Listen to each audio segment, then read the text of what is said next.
Good evening, everybody. Clashes between the Iron Horsemen and the Detroit Highwaymen have been increasing over the last couple of years, ever since the Highwaymen set up shop in what for years has been recognized in the motorcycle community, at least, as the turf of the Iron Horsemen. But in just the last few days, the violence has taken a new turn, and law enforcement says they've had enough and they're going to stop it.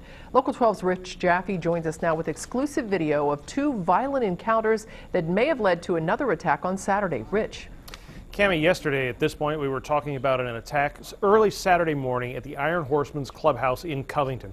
Multiple shots were fired there, and investigators say something akin to a Molotov cocktail was thrown at the house.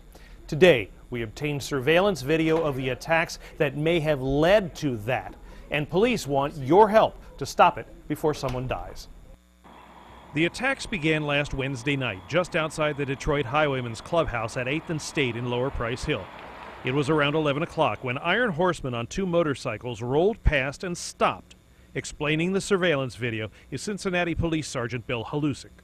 They stop at the red light, and for whatever reason, Detroit Highwaymen gang members come out, remove one of them from his motorcycle, and steal his motorcycle. Moments later, the Highwaymen roll the motorcycle into their clubhouse. Less than an hour later, a group of Iron Horsemen rendezvous just up the street at the Shell station and apparently work out a battle plan. Police want the public's help identifying these two men in particular. They also want to know who owns the big Ford dually truck seen here. The group then piles into their vehicles and heads to confront their rivals just down the street at the clubhouse. Initially, they're shouting with the Highwaymen in front of the clubhouse. Then Highwaymen run for cover when police say the Horsemen open fire. You can see the bullets spark as they glance off the building and soda machine. I won't legitimize them by calling them a club. They're a gang. When you look at the Ohio Revised Code and what the definition of a gang is, these groups meet the definition to a T.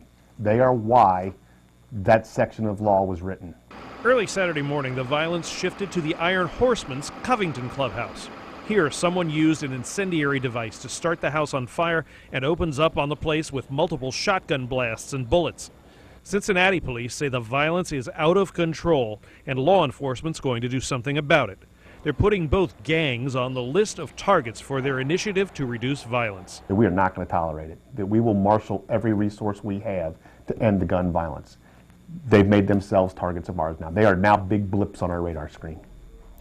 Sergeant Halusik points out that several felonies were committed during the attacks on the Iron Horsemen.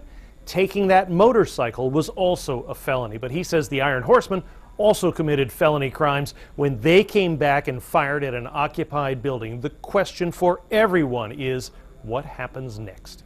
In the newsroom, Rich Jaffe, Local 12 News. Cammie? All right, Rich, thank you. And as Rich mentioned, police need the public's help in identifying both the big dark-colored Ford dually, it's believed to be an F-450, and also the two men you saw in the video. If you have any information that might help police, call Crime Stoppers at 352-3040. You do not have to give your name.